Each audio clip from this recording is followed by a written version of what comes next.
Então, continuando. Então, quando acaba essa fase do repouso, que dura em torno de 3 meses novamente, aonde não há formação de células germinativas, aonde não há formação de um novo pelo, esse folículo piloso ele fica vazio e após passar esse período, aí sim recomeça-se a fase do crescimento, aonde a papila novamente começa a ser nutrida e aí gera-se as células germinativas, aonde tem a formação do bulbo, e aí começa-se o crescimento do cabelo, tá? Então, a fase de crescimento é a fase mais longa. Não significa que todo mundo tem o mesmo período de tempo nas fases. Tem gente que tem a fase de crescimento um pouco menor comparado com outra pessoa. Isso é relativo, tá? Outra coisa que também é válido ressaltar, não é todo o pelo do nosso corpo que ele vai passar pelo mesmo tempo que o cabelo, por exemplo. A maior fase de crescimento do cabelo, do pelo, é o do cabelo. Então, o nosso cabelo, de todos os pelos do nosso corpo, tem a fase de crescimento mais longa. Agora, se nós levarmos em consideração, por exemplo, sobrancelha, né? A fase de repouso da sobrancelha, aonde cai a sobrancelha, é imperceptível, né? Porque já pensou, imagina, se a nossa sobrancelha começasse a cair, a gente ia ficar sem sobrancelha, né?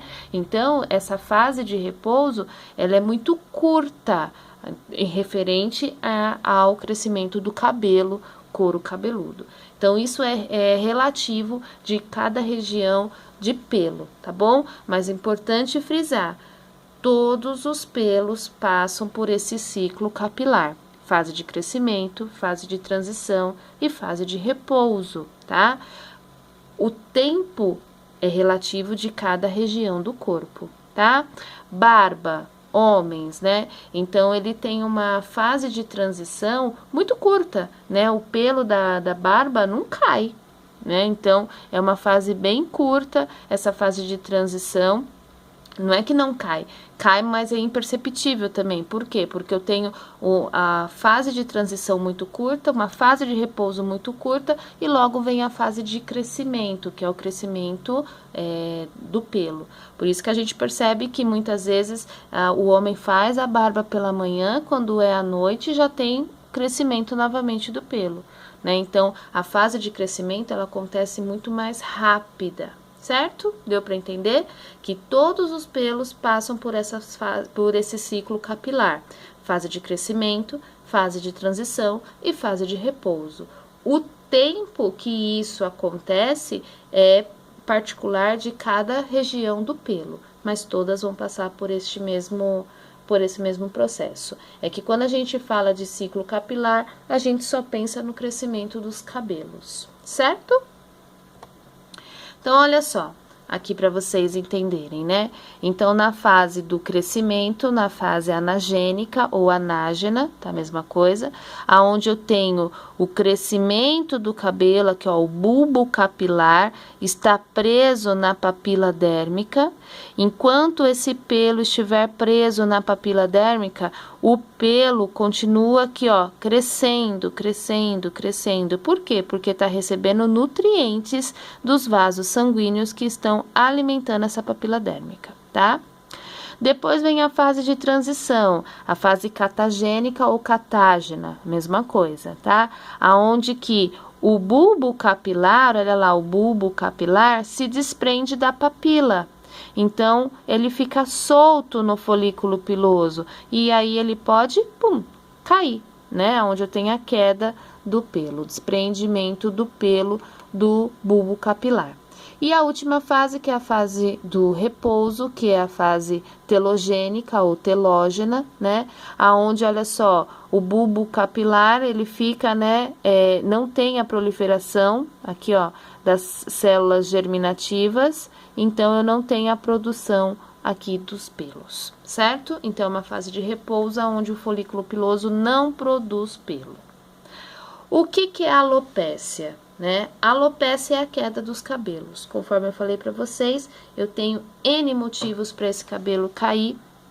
Pode ser fator genético, pode ser uma quimioterapia, pode ser um estresse, falta de nutrientes, ou uma química, né? Passou uma progressiva, uma tintura e acabou agredindo, né? Acabou, então, fazendo com que, mesmo que o cabelo, vamos supor, estivesse aqui nessa fase anágena, né? Na fase do crescimento, essa substância química, ela acabou sendo absorvida e ela destruiu, né, o bulbo capilar. Então, eu tenho a alopécia, que é a calvície, né? Então, existem vários motivos aí para que possa desenvolver alopécia.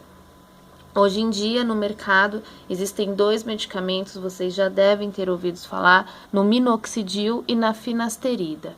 Na verdade, esses 2 fármacos, eles não são específicos para o crescimento capilar, tá? Minoxidil, ele é indicado aí para tratamento de hipertensão, ele é um vasodilatador, e a finasterida também tem ação vasodilatadora, mas ela é utilizada para tratamento de próstata. Mas percebeu que pacientes que fazem o uso constante desses fármacos, eles começaram a apresentar crescimento nos pelos. Então, a barba engrossou, começou a ter crescimento mais de pelo nas costas, nos braços, nas pernas, o cabelo começou a ficar mais resistente, né? Então, começou a se estudar o porquê disso e percebeu que esses 2 fármacos, eles desenvolvem esse efeito colateral, né? O que significa? Que eles acabam prolongando a fase anagênica, que é a fase do crescimento.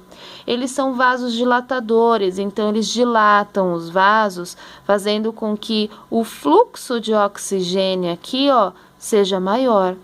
Se eu tenho uma maior nutrição nessa papila dérmica, o que vai acontecer? As células germinativas serão muito bem alimentadas, esse bulbo capilar ficará muito mais tempo preso nessa papila dérmica, né? Então, quanto mais tempo o bulbo ficar preso na papila dérmica, maior vai ser o crescimento desse pelo, desse cabelo. Se eu posso estar aplicando minoxidil na barba, por exemplo, ou no cabelo que está apresentando calvície, e eu estou fazendo exatamente isso, tá? Então, esses medicamentos, eles acabam acelerando a fase capilar, né, o ciclo capilar, para que, se está na fase catágena ou na fase telógena, se eu começar a nutrir aqui essa região, essas células germinativas vão ser proliferadas mais rápidos e o bulbo capilar vai ficar preso nessa papila, formando cada vez mais o cabelo mais longo, melhorando o crescimento do cabelo, do pelo, certo? Então, eles aceleram o ciclo capilar, prolongando a fase de crescimento, a fase anágena. Tudo bem? Então, a indústria de cosmeto aí foi muito inteligente, né? Eles usaram o efeito colateral como indicação. Minoxidil, para esse tipo de tratamento capilar, ele não é via oral, ele é tópico, né, na forma de loção, aplica-se no local, só que por ser uma solução alcoólica, né, tem álcool ali naquela formulação, corre o risco de trazer alguns efeitos colaterais, como irritação da pele, descamação, coceira, vermelhidão. Então, por isso que não é legal ficar usando, né? É muito comum nós encontrarmos homens procurando nas drogarias, nas perfumarias, minoxidil e acha que é só aplicar e da noite pro dia vai virar um Sansão, um cabelo comprido, uma barba enorme. Não é assim, demora, né? Nós vimos que essa fase telógena normalmente demora-se 3 meses, são 3 meses de repouso.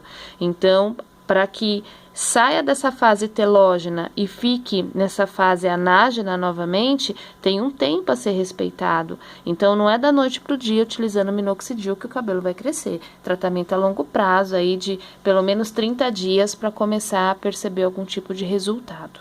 Tudo bem? E se parar o tratamento, o que vai acontecer? Volta ao normal, né? eu estou parando o tratamento, então diminuir a nutrição, vai chegar um tempo que o bulbo vai se desprender o bulbo vai se desprender da papila dérmica, o pelo vai cair e vamos chegar de novo na fase do repouso. Ah, então é tratamento para sempre? Por um bom tempo, né? Nada é para sempre, por um bom tempo. Lembrando que a alopécia, ela pode ser genética. Se ela for genética, se uma vez que eu perdi esse bulbo capilar e ele não vai mais voltar para a fase anágena, infelizmente não tem como fazer esse cabelo crescer. Agora, eu posso fazer o uso do minoxidil, por exemplo, e tentar estudar, tentar descobrir o porquê dessa queda do cabelo. Se é por falta de nutrientes, se é por um estresse, se é por uma química que foi utilizada. E nesse meio tempo, eu tento reverter a situação. Tudo bem? Talvez vocês tenham uma pergunta, e a depilação a laser? Vamos sair um pouquinho de cabelo e vamos pensar então nos pelos da axila, virilha, perna, né? E a depilação a laser, como é que acontece? Então, a laser é térmica, né? Então, são vários disparos, são choques térmicos que são dados aonde? Aplica-se, né? Aqui na região da epiderme, só que aonde tem os pelos, então esse calor ele vai entrar aqui pelo folículo piloso. E ele vai fazer o quê? Ele vai enfraquecer o bulbo. Então ele também acaba acelerando um pouquinho esse ciclo capilar, né? Ele faz com que esse pelo se desprenda aqui da papila dérmica e fique cada vez mais fraco. Então por isso que precisa de várias sessões. Para quê? Para que esse laser acabe não permitindo com que esse bulbo fique preso nessa papila dérmica. E aí eu acabo fazendo uma atrofia. Eu atrofio o bulbo e aí eu não tenho mais crescimento do pelo. É assim que funciona a depilação a laser, tá? É através de choques térmicos para atrofiar o bulbo capilar. Tudo bem, gente? Vocês têm alguma dúvida? Se tiver dúvida, só perguntar. Pode mandar no chat, pode mandar no WhatsApp e a gente vai tirando as dúvidas, certo? Não fiquem com dúvidas porque essa prova, ela tem bastante informação, né? Muito conteúdo. Então, não fiquem com dúvidas. Tudo bem? Quem tiver dúvida, só perguntar. Muito obrigado pela audiência, pela paciência. Até a próxima aula. Beijinhos!